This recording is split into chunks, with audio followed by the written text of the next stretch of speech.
Right now, members of the Maryland General Assembly are convening in joint session to hear the 2018 State of the State address.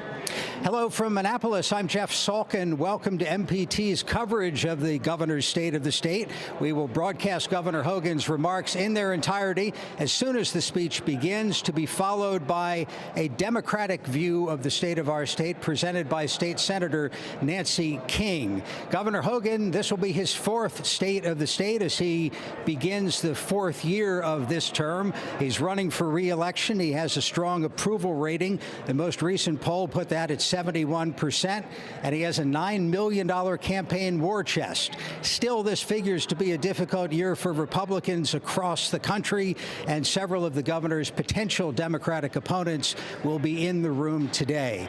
As for the state of the state's economy, it's doing well. A 4% unemployment rate, though certainly there are parts of the state that continue to have economic difficulties, most notably Baltimore City. The new federal tax law is going to mean a windfall, a surprise windfall for Marylanders. We learned last week in a report from the Comptroller's office that federal tax reform will mean nearly $3 billion more for state taxpayers. That's on the federal return. The flip side is that Maryland taxes will go up due to technicalities in the way the two sets of returns are prepared. Comptroller Peter Francho explained it to us. We took an entire tax year, 2.4 million electronically filed tax returns, and put them through a simulation of what was passed out of the conference committee. And it had some very interesting results in it, which is that 71% of Marylanders are going to benefit from the federal tax system recommendations. They're going to get a tax cut. Disposable income will rise by $3.5 billion in calendar year 2018. That's going to give an enormous economic boost to the state's sluggish economy. Now, offsetting that are some individuals in Maryland that are going to be paying higher federal taxes, but not obviously close anywhere near the majority. And then there are also some unintended consequences at the state level of individuals that are going to be paying approximately $400 million more in state and local taxes. And whether state tax law needs to change to avoid the $400 million windfall is one of the big issues for this legislative session. Joined now by Charles Robinson, MPT's legislative correspondent. Charles, what are some of the other issues that legislators are focused on? The biggest boogeyman in this room is the federal government, and whether or not President Trump and Larry Hogan are tied at the hip. The biggest problem with all of this is that, as you mentioned, the federal taxes. Then there are other issues such as health care. All of those are kind of in the background as we're in the middle of this political season. So it's this delicate dance that's being choreographed, if you will, that a lot of people are looking at. One of the probably the easiest bipartisanship piece of legislation that's coming through here is one that's dealing with parental rights for rapists. It's already passed the Senate. It's supposed to pass the House later this week. And guess what? There hasn't been a single dissenting vote. So this is that unique bipartisanship that sometimes happens here. 10 years in the making in this particular, yes, exactly. This particular issue. We did ask a cross-section of Maryland legislators to tell us about their top issues for this year. I'm looking forward to him to continue his policies of basically lower taxes, a budget that is consistent with funding education K through 12 to its limits and beyond, which he has done, higher education budget, which he has done, and also taking care of the disabled and those who are in need. I think, unlike on the federal level, we pass bills here. You can look back at the number of bills that we passed last year. We introduced something like 2,800, and we passed over 950 bills. So we're here, even though we fuss and fight, but we do the people's business, and that's by passing legislation and making Baltimore, the other counties in this particular state, a better place. We've already seen his budget, and we've already kind of had a list of things that we think will need to be restored. We also have some things that we think are good ideas that he's put forth. So really, it's just a compromise. It's a check and balance. I just think the best thing is people need to realize this taxes are not going to be raised. That's the best thing. We want to make sure that people realize we're open for business. I think we're still, and for the past 3 years, we've created some really good places of jobs. And back live to the State House, where we are awaiting the governor's introduction. Governor of the great state of Maryland, the Honorable Lawrence Hogan. Mr. President, Mr. Speaker, members of the Maryland General Assembly, the governor of the great state of Maryland, Larry Hogan.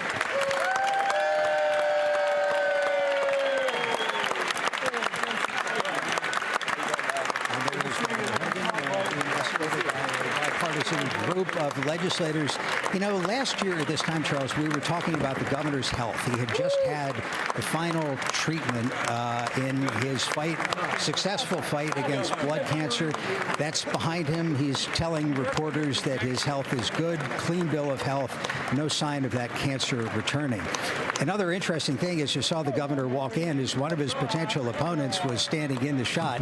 Senator Rich Madaleno is running for governor. There's a wide open Democratic primary. Two of the people who are going to be seated closest to the rostrum on the left side are county executives Rashern Baker of Prince George's County and Kevin Kamenetz of Baltimore County, both running for governor as well. One of the more interesting things about this governor is his popularity.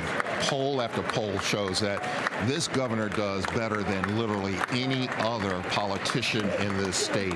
You can look at the Gonzalez poll, you can look at the Goucher poll, and they continue to say that this governor is popular. And I think part of that is because he is seen as the everyman, despite the fact that he is a GOP governor in a very blue state.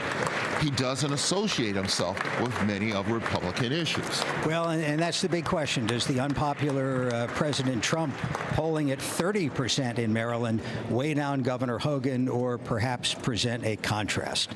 And now the state of the state, Governor Larry Hogan.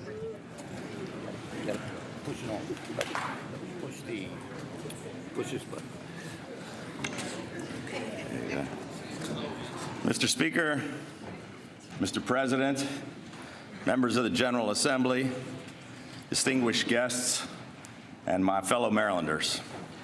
3 years ago, when I first had the honor of standing before this assembly to report on the state of our state, Maryland was at a critical turning point. Our state economy was floundering and lagging behind the rest of the nation. Maryland was losing businesses, jobs, and taxpayers at an alarming rate. Too many of our families and small businesses were struggling just to make ends meet. The people of Maryland had become frustrated with politics as usual. Our state was at a crossroads, and we faced a pivotal choice, a choice between continuing in the same direction or putting Maryland on a new and better path. And all of us had to make a choice between serving a political party or serving the people of Maryland. One only need look to Washington to see the destruction that is caused when hyper-partisanship and inflammatory rhetoric permeate the debate and erode our faith in the institutions of government. When I stood on the steps of this historic State House 3 years ago to give my inaugural address, I said that the politics that have divided our nation need not divide our state. And I warned against wedge politics and petty rhetoric used to belittle our adversaries and to inflame partisan divisions. I reminded Marylanders that our state was better than that. Our history proved that we were better. And for the last 3 years, we have been. We worked hard to usher in a new spirit of bipartisanship in Annapolis and to create an environment of trust and cooperation where the best ideas rise to the top based upon their merit regardless of which side of the aisle they come from. Time and again, we have chosen to engage in thoughtful and civil debate. We have risen above the fray of partisan politics, and we have chosen to seek common sense bipartisan solutions to the serious problems that faced us. We are living up to the great potential and promise of our state.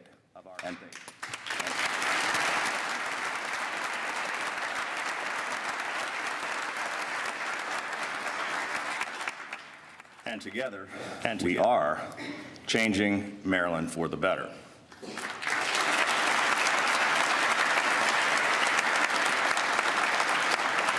Because of that, I'm pleased to report that today, the state of our state is stronger than it has been in decades. We're forging an even stronger and brighter future for Maryland.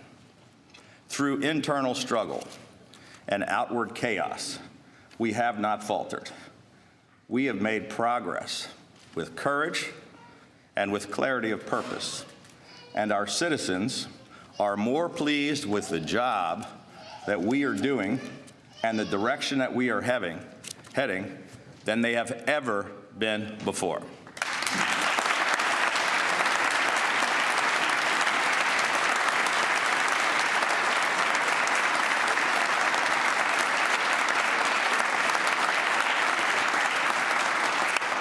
Together, we have been doing what Marylanders do best. We are leading by our actions and by our example. And ladies and gentlemen, we cannot afford to turn back now. 3 years ago, our most pressing task was to grow the private sector, put more people to work, make Maryland more competitive, and to turn our economy around. And that is exactly what we have done.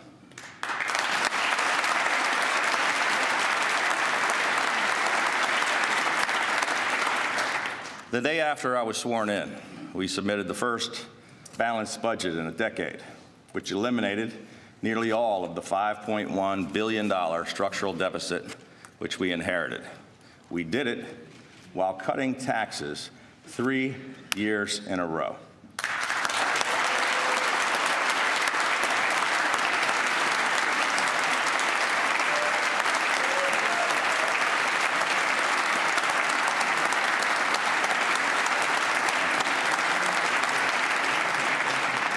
And we've put all that money back into the pockets of hardworking Marylanders, retirees, and small businesses, and back into our growing economy, which has helped us create an incredible economic resurgence for our state. Businesses are now returning to and expanding in Maryland once again. We had the best year for business in Maryland in 15 years, the best year for job growth in a decade. We went from losing 100,000 jobs to gaining more than 110,000 jobs.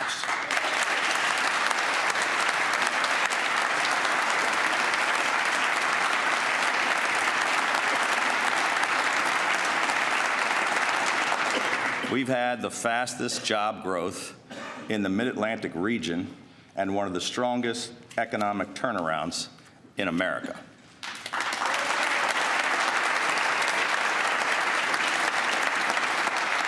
Maryland truly is open for business. We're fourth among all 50 states for entrepreneurial business growth. We have the second lowest percentage of people living below the poverty rate in the nation, and we have the highest median household income in America. On growing jobs and our state economy, Maryland is leading by action and by example, and we cannot afford to turn back now.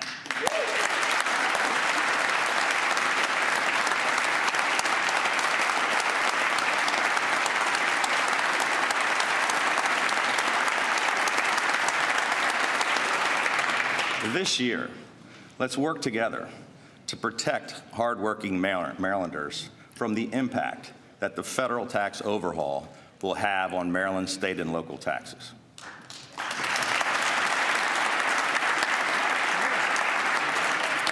We may not be able to control what they do in Washington, but we certainly can come together in Annapolis to ensure that this money remains in the pockets of Maryland citizens where it belongs.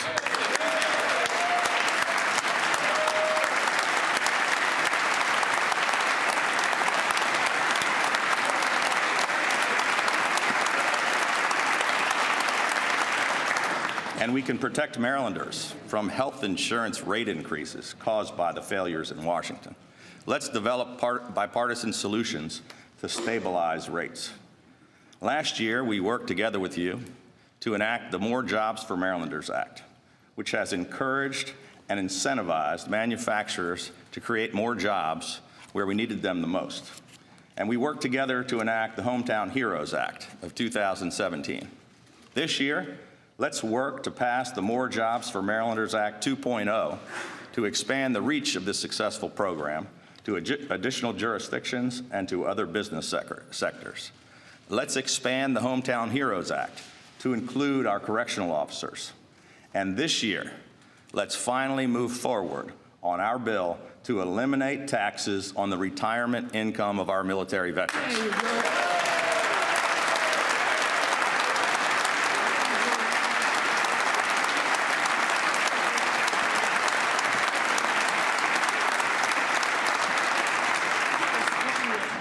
We agree on providing paid sick leave to more Marylanders, but let's put aside the politics and work together to fix this flawed legislation. Don't let a bad bill kill good small businesses and jobs. Pass our proposal to provide tax incentives for our small businesses to help offset the costs of providing these benefits to their employees.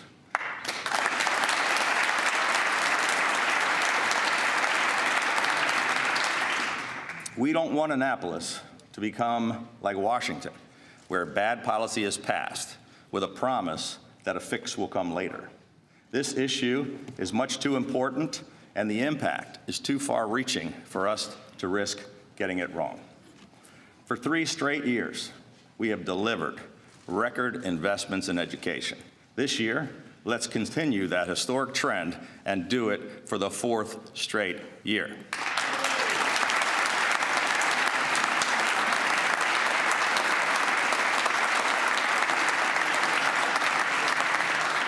Our budget provides an unprecedented $6.5 billion for K-12 education, which is more than the legislative formulas call for.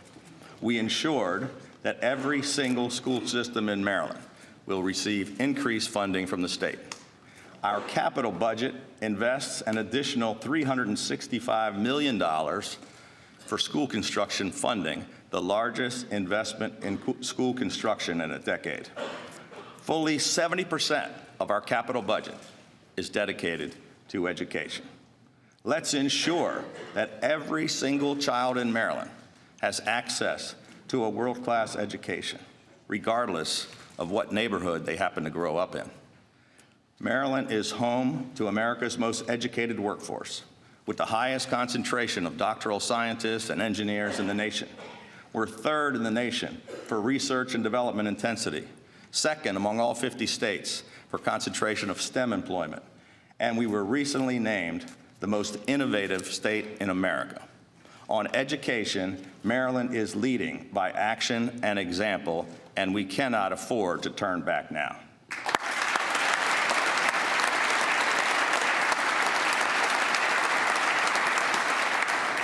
Let's work together to pass the Protect Our Students Act of 2018.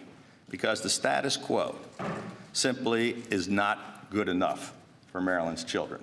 Let's work together to make our schools more accountable by passing the Accountability in Education Act of 2018.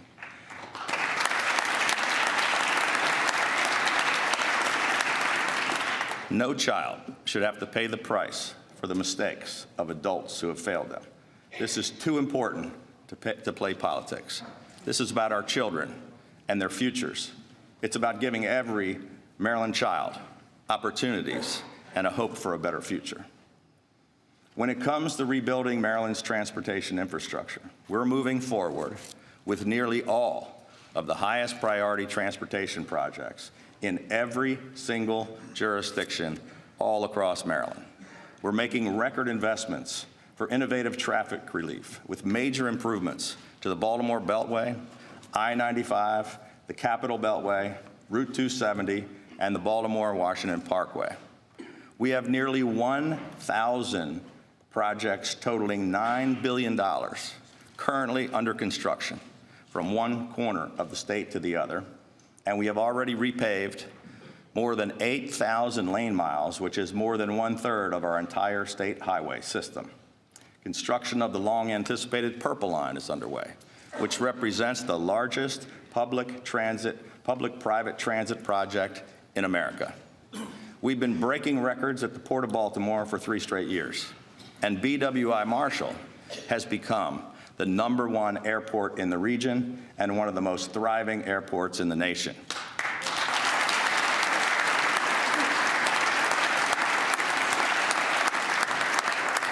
On transportation infrastructure, Maryland is leading by action and by example, and we cannot afford to turn back now.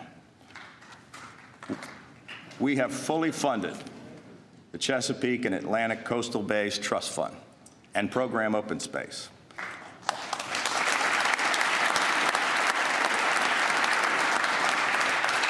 We brought all the stakeholders together and hammered out a compromise phosphorus management solution that is one of the most significant initiatives to clean up the Bay in a generation.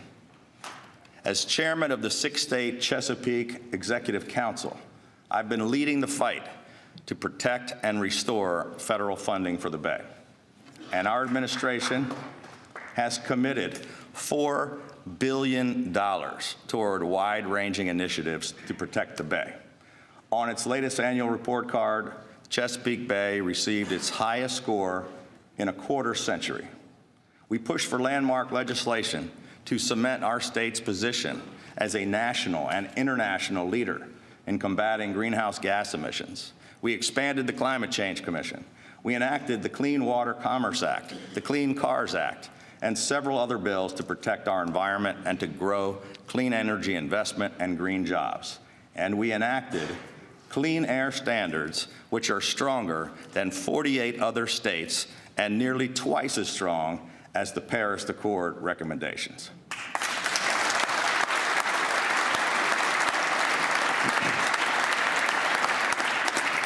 When it comes to safeguarding our environment, Maryland is leading by action and by example, and we cannot afford to turn back now.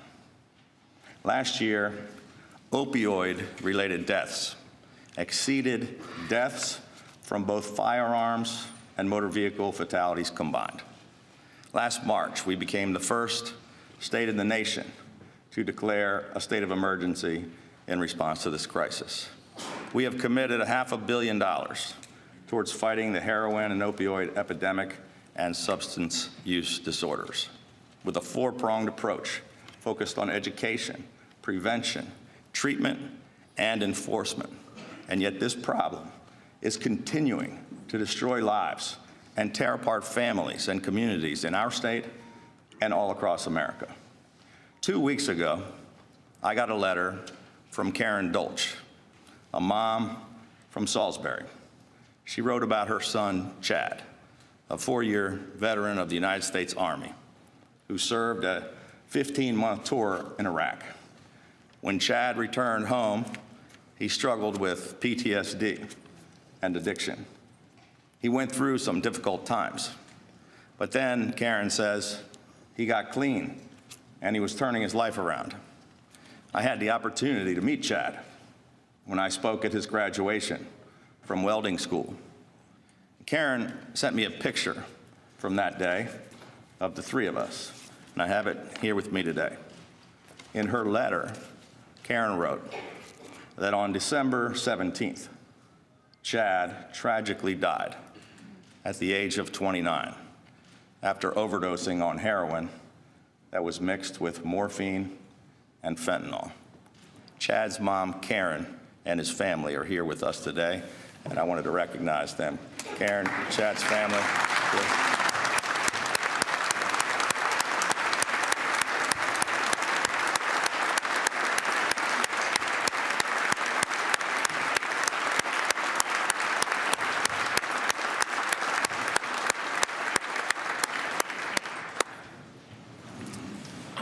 was tough for Karen to be here today, but she wanted to honor Chad.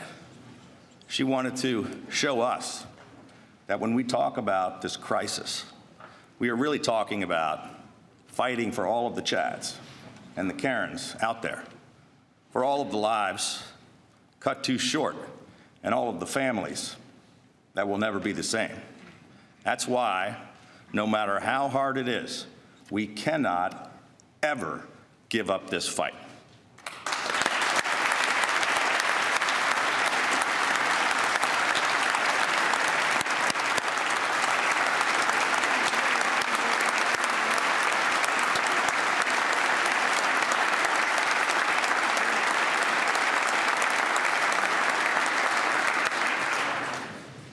We enacted tough anti-gang legislation, including a new Maryland RICO statute. We formed a new Maryland Criminal Intelligence Network to assist police and prosecutors in going after and taking down the people who are responsible for so much of the violence in our state. This year, let's crack down on those violent criminals who use guns to commit crimes by passing tougher minimum sentences.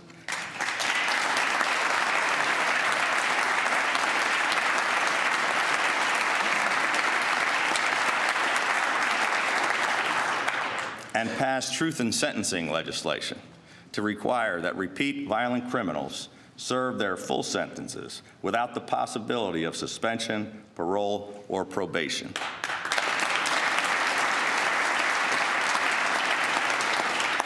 Let's strengthen Maryland's gang statutes and RICO laws to help take down these drug-dealing criminal gang enterprises.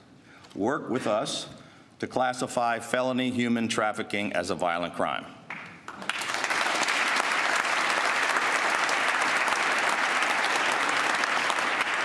And to finally pass the Repeat Sexual Predator Prevention Act. And no rapist should be allowed to maintain parental rights, and no victim should be forced to interact with her attacker. I commend you for finally passing the Rape Survivor Family Protection Act, and I will sign it into law the moment it reaches my desk.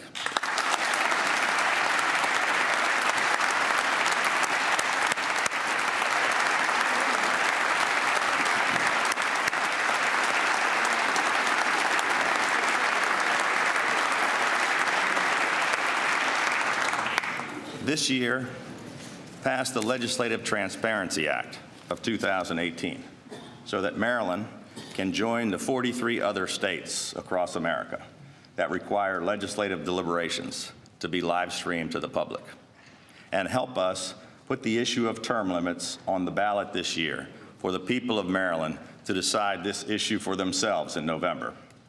And in order to uphold the public trust, to truly represent the interests of all the people that we were elected to serve, let's put partisanship and self-interest aside and join together with the overwhelming majority of Marylanders to end the practice of partisan gerrymandering in Maryland.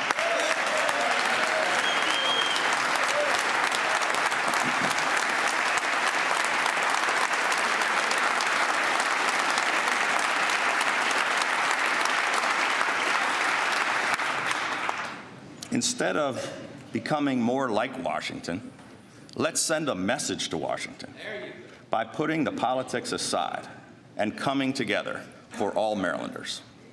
On that snowy day 3 years ago, just after I took the oath of office, I said to those who would drive us to the extremes of either party, let me remind you that Maryland has always been a state of middle temperament. I asked that we seek that middle ground where we can all stand together. And ladies and gentlemen, over the past 3 years, we have.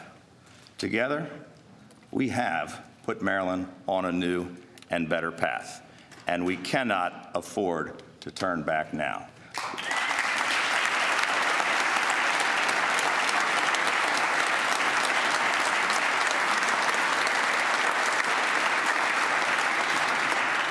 Let's keep moving forward.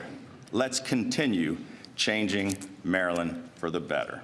Thank you. God bless you, and may God continue to bless the great state of Maryland. Thank you.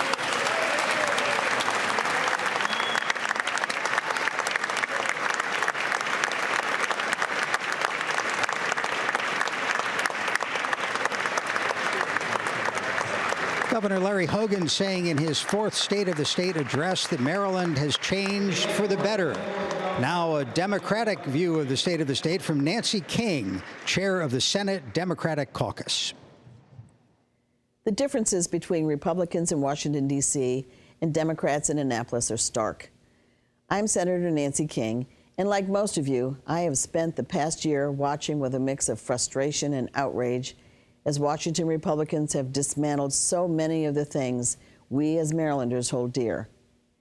It started with their drive to repeal and replace the Affordable Care Act, a law which last year alone enabled 153,000 Marylanders to sign up for health insurance. It continued with President Trump's effort to defund the Chesapeake Bay program, a unique federal-state partnership which is helping us clean up the Bay.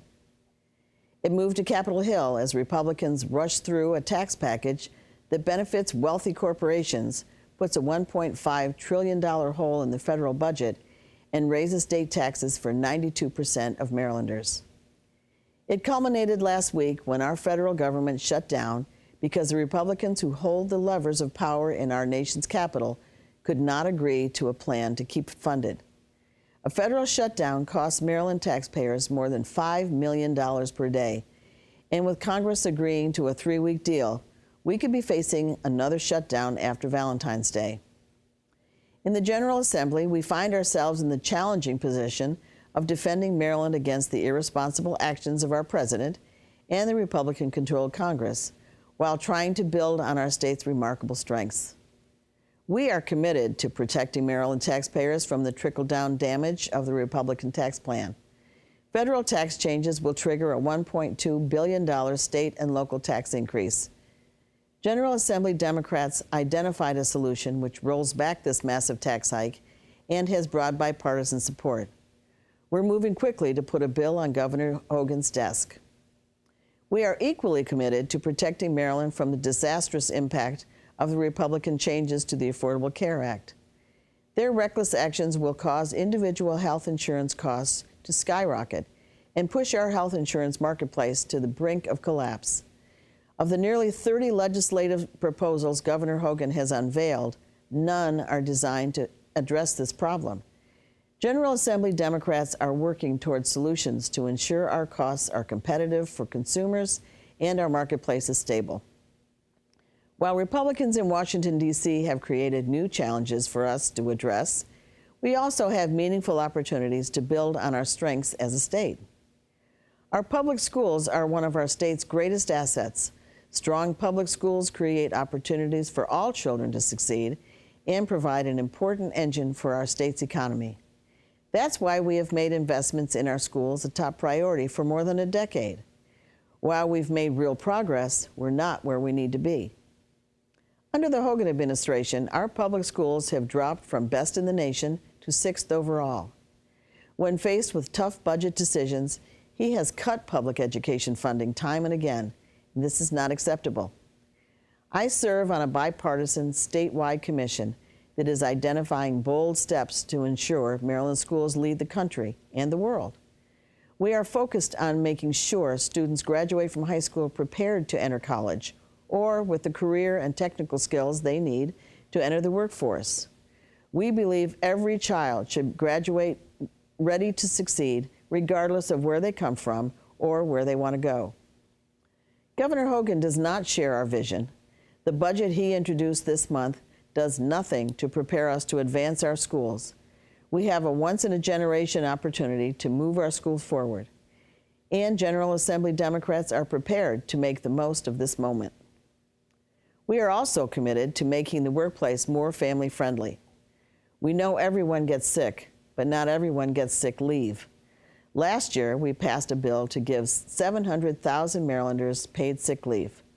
Our bill went through an exhaustive and public process with testimonies from proponents and opponents, and it balanced the rights of workers against the needs of mom-and-pop businesses.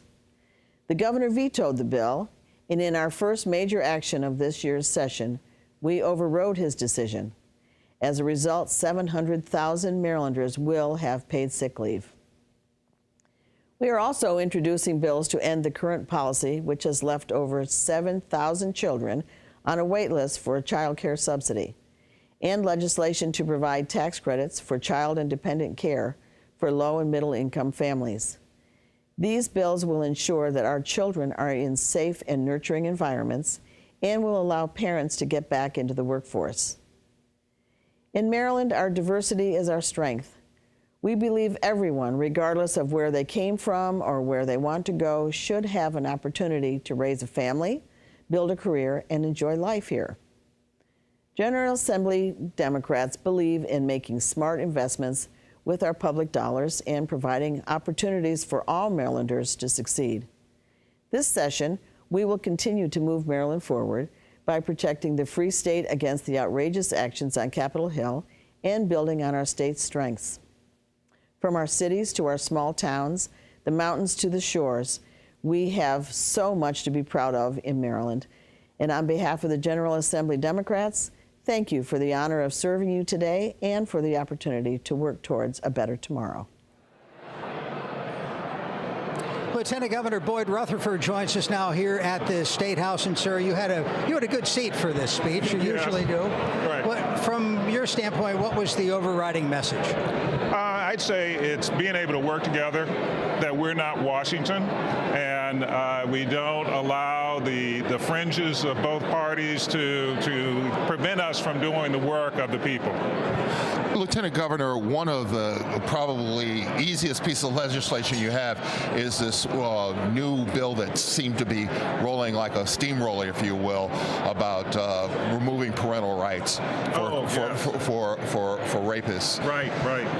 What's your sense? This has been a long time. For some reason, it had not passed before. It seems like it would be common sense, but the legislature has passed it now. At least I know the House passed it. I think it's in the Senate.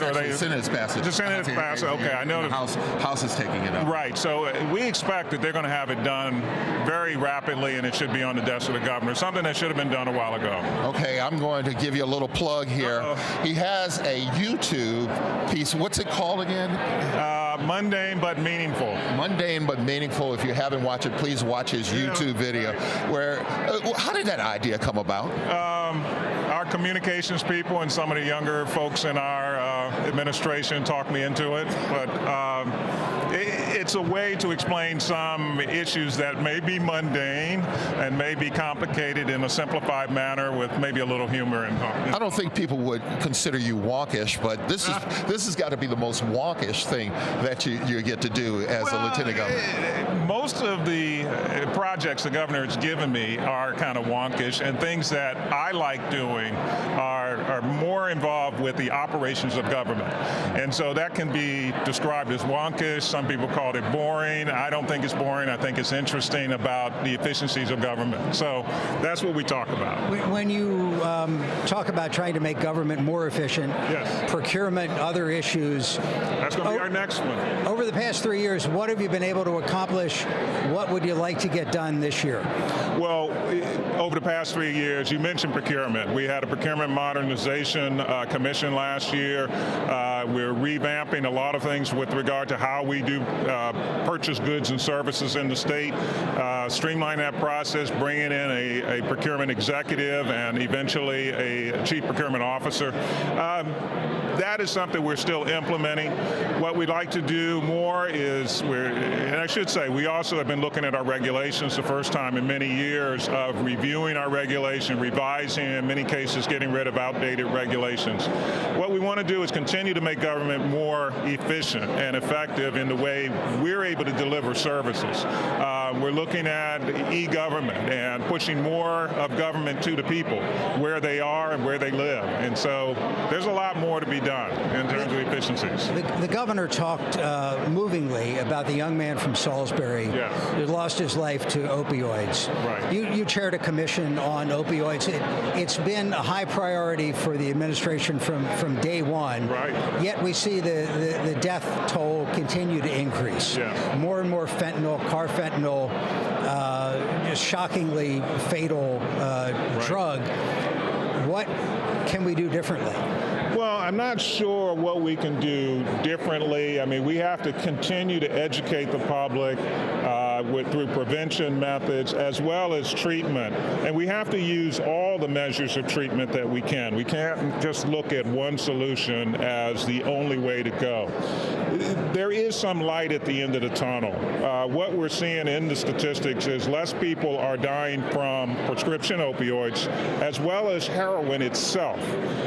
Where the deaths are occurring, as you mentioned, is the fentanyl, where in many cases people don't realize they're getting fentanyl, which is 50 times more powerful than morphine. And then the carfentanil, which is 100 times more powerful than that. And so those are the things that are really driving the death rate. And so we can continue to push for the treatment aspects. We have to work with our federal partners in terms of preventing this stuff from coming into the state and bringing down those criminal organizations. And it's really organizations that are funding this and fueling this scourge that we have. Lieutenant Governor, everybody's talking about school funding. Yep. There's a Kerwin Commission that's looking at how we fund our schools. Right. What's the thinking upstairs? Do we need to rearrange some of the formulas? I know the Kerwin Commission is trying to look at this formula. You know, we've had Thornton for so long. Right. How do you get a hold of this? Well, you know, Kerwin, I know that they push back a little bit in terms of when they're going to actually issue their report. I know that some jurisdictions, Baltimore City in particular, is concerned about the formula because the formulas weigh the student population as well as community or jurisdictional wealth. The wealth in Baltimore has gone up. Student population has gone down. So according to the formulas, they would get less money. Now, we are funding above the formula so that they don't get less money there. So, but the city delegation has talked about changing that formula somewhat. What we're seeing, though, in a lot of the jurisdictions, particularly those that have had some challenges, it's not just a question of money. It's a question of, as we were talking about government efficiency, it's a question of, are they spending the money appropriately? In some of the jurisdictions, it doesn't seem as though the money that goes from Annapolis to the central offices are reaching the classrooms. And so that's why we're calling for more accountability in the school systems, because in many cases, the chief executive or the superintendent is not accountable, or at least doesn't appear to be. And so we want to be able to have that, you know, at the Department of Education, not something that we would control, an independent authority like an inspector general that can look into what's going on in some of these districts. Well, we want to thank you, Lieutenant Governor Boyd Rutherford, and for joining us here on the State of the State. Good luck to you. Thank you. Our coverage continues from Annapolis after this. Got an unused vehicle going nowhere? Donate it to the one place that can take you any place. Visit mpt.org/vehicles and support the programs you love on MPT. The MPT app puts our programs right at your fingertips, so you can choose when to watch, what to watch, wherever you want to watch it. Download it now. What happens in Japan and Asia matters to me. With NHK World's newsroom in Tokyo, I get the news live from Japan right at the start of my day. New ideas come out of Asia all the time. NHK Newsline reports on business, technology, and world events from Tokyo to Bangkok. Once in the morning gives me a heads up on the competition. Every hour on the hour, the news I want from Asia. Watch NHK World now on Comcast Channel 268 and Verizon Channel 480. Are you turning 70 into half this year? If so, you generally have to start spending down your retirement account. Even the minimum distribution can place you in a sticky situation. Luckily, you can now use your IRA to make tax-free gifts. Gifts up to $100,000 will never count as income, but always make a difference. That's icing on the cake. Make your gift for this year before December 31st. Visit mpt.org/support. This is a box that showed you a world beyond your own. It was just a box, but the world has changed, and so have we. And now the box can be almost any size or shape. And you decide what you want to explore. Anytime, any place. Break out of the box with PBS. It's a beautiful day in this neighborhood. We are the curious. Wow! The adventurous. Oh! Those venturing out for the first time. And those who've never lost our sense of wonder. Whoa. You seen this? We are the hungry. The strong. I must be the greatest!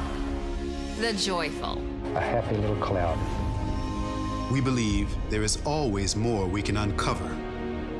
More we can explore. We believe in the capacity for goodness. And the potential for greatness. The torch has been passed to a new generation of Americans. PBS. PBS. PBS.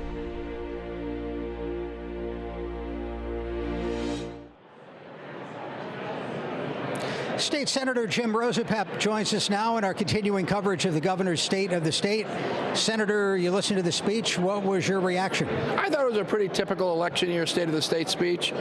You take credit for everything that's going well, even if it was put in place by your predecessor. It was a little bit like President Trump's speech last night, very self-referential, talking about what a great job he did, basically taking credit, in Trump's case, for Obama's investment, in Hogan's case, for O'Malley's investments in transportation and education, and then talking about bipartisanship in a very partisan way. So I thought it was a very successful election year state of the state speech. What are the top issues for you in this election year? Well, top issues, I think, are just protecting Marylanders from what's going on in Washington.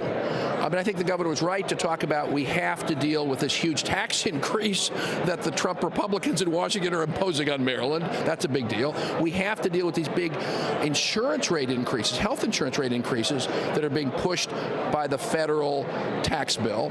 So those are big things. I think that's the real issue, is do no harm this session. Let's try to protect Maryland for what the Trump Republicans are doing in Washington. Seems like the easy way out on the tax issue, this being an election year, is to do nothing. No. Let the money go into the rainy day fund and deal with it next year. What would you like to do instead? I want to cut those taxes. I'm very supportive of cutting $1 billion in taxes that the Trump Republicans forced on Maryland. We can do that. The Democratic leadership is committed to rolling back those Trump tax increases, and I think we should do it. The comptroller had it as a $400 million windfall to the state. How do you see it? Yeah, well, there are pluses and minuses, but basically eliminating the personal exemptions, which everyone who files a tax return has had for as long as they've been alive. The Trump tax bill takes away all personal exemptions. That by itself is a $1 billion tax increase in Maryland. Now, there's some other parts of the tax bill that will have some reductions for Marylanders. So that's where the comptroller is doing pluses and minuses. But the $1 billion tax increase, we ought to repeal. What do you think of the comptroller's numbers? Because his numbers were $2.75 billion in net gains for state taxpayers. On the federal side, $400 million plus $200 million increased state taxes. Do you agree with that? I mean, I haven't audited the numbers. He's the money guy. I'm a money guy, but I haven't audited his numbers. But big picture, I don't have any reason to believe they're wrong. But the big issue is that lots of Marylanders are going to get tax increases unless we reduce their taxes this year, and that's what I'm committed to. That's what the Democrats are committed to, reducing Marylanders' taxes. Senator Rosapap, thank you very much. Thank you very much. We appreciate it. Recently, we spoke with two members of the Senate Budget and Tax Committee about some of the particulars of dealing with that potential tax increase. Maryland has a regulation that says if you take the standard deduction to federal, you have to take the standard deduction at the state. If we what we call decouple, that would allow somebody that's advantageous to itemize at the state to do it.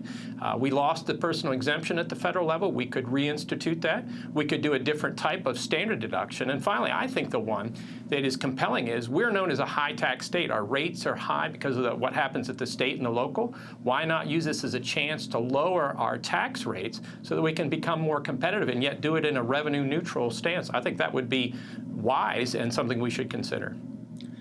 I suspect that we're going to have an all-of-the-above approach. I do find it pretty remarkable that we are talking in Maryland about a federal government policy that is with a Republican president and Republican in both chambers of the Congress are raising taxes for thousands of Marylanders to the tune of almost $1 billion.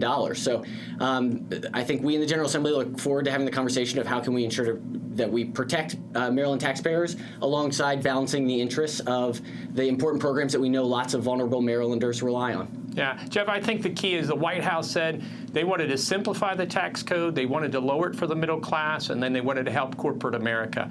And so by them treating everybody the same and getting rid of special deductions that help some and not others, that does highlight the way that we have a progressive tax rate. So in effect, that wasn't their goal, but the reality is now it's up to us to figure out how we should equitably give back this money to the members. Certainly wasn't the goal. Simplification, postcard, 1040EZ is how you file your taxes would be great for so many people, but now it's our job to fix that at the state level for the issues we've created over time. I'm joined by Rusher and Baker, the county executive of Prince George's County. Obviously, you listened to what the governor had to say. Some of your takeaways from this? Well, the rhetoric didn't match the action of the governor over the last 3 years. And even in some of the speech today, we were hoping to hear more. He talked about public education and funding it. Those of us, families out there, when I travel around the state, are talking about the fact they want more investment in our public education. But they also want to make sure that the gaming revenues that's here in the state is in a lockbox and goes to public education. I didn't hear the governor's support of that bill that's in the House and the Senate to do that. When we talk about opioid addiction, he made a very passionate plea for us to recognize this as an epidemic, which we have been. But for the last 3 years, families have been asking for resources so their family members can actually get drug treatment. So expanding health care so they can do that. That was not in his speech about how you do that. Many of us were concerned, and many Marylanders are concerned about what's going on at the federal level, the toxic rhetoric that's taking place there, especially in our immigrant community and at our health care. And what we found and what I saw in the speech was, the governor is while Trump is hard on Maryland, the governor is soft on Trump. We need somebody who's going to push back hard and make the federal government understand that Marylanders don't feel that way. Real quickly, as you know, the governor has been on a campaign to get some credibility with school systems around the state, specifically yours down in Prince George's County. How, in a short message, what's the message that you send to residents about the schools in Prince George's County? Well, what I say about the schools in Prince George's County is when we have problems, we deal with them directly. That's not what I can say at the state level. The governor right now has the power, because he appoints the state school board, to step into any jurisdiction. He doesn't need any more authority. He just needs to actually do his job and do that. We haven't seen that over the last 3 years. He's been an absent partner in all this. And so whether it's Baltimore City, whether it's Prince George's County, whether it's Baltimore County, at the school level, we have been fighting alone. We want a governor that's going to step in and be a real partner, and he hasn't been. Rusher and Baker, thank you for joining us here on the State of the State. Now let's pan over to Jeff and get an idea of who he has with him. Charles, thank you. Mr. Baker, thank you. Kevin Kamenetz, the Baltimore County executive, with us. You had a good seat for the State of the State. Your reaction to the governor's speech? Well, look, I think the governor's pretty good at pointing fingers, but he's not so good at providing solutions. So I didn't hear any solution for mass transit, and we're still stuck in traffic. I didn't hear any solution to improve our schools. And in fact, we used to be #1 in the nation. Now we're just middle of the pack. And I didn't hear any solutions to help Baltimore, which I think is essential. The only thing we hear from him is blame. So I think the governor needs to start providing some solutions. Let's start with the the transportation angle. You're a candidate for governor. If Governor Kamenetz is delivering this speech a year from now, what are the transportation priorities, and does it include the Red Line? Of course, we're going to bring back the Red Line. Every world-class city has an integrated mass transit system, and it's hurting the Baltimore region not to have that. The Red Line would have provided 10,000 jobs. It would have provided economic development at each of those stops. It would have helped us in Baltimore County with its terminus at Social Security Administration, which is the county's largest employer, and it also would have eased traffic congestion. I think the governor is kind of the king of concrete. He's more focused on 20th century highways than 21st century mass transportation solutions. In a Kamenetz administration, does the Baltimore Beltway get widened? Look, the studies show you can't widen it. It's the same with the Washington Beltway. I mean, he proposes this $9 billion fantasy to somehow enlarge all of the highways, notwithstanding that there are hospitals and trees and homes in the way. He's not telling the truth. That's why you do invest in mass transit. You're trying to create a system where you can attract those individuals who are stuck on the Beltway and would like to use mass transit if it got them to where they want to go. Just time for one sentence on this. What is this election going to be about? Well, it's about leadership. We're just standing still right now. As county executive, I've improved our schools, I've protected the environment, I've created jobs, all without raising the tax rates. That's the kind of leadership I'll bring as governor. Mr. Kamenetz, thank you very much. We appreciate it. Kevin Kamenetz, the Baltimore County executive. That concludes our coverage of Governor Hogan's State of the State address. Remember, MPT State Circle program Fridays at 7.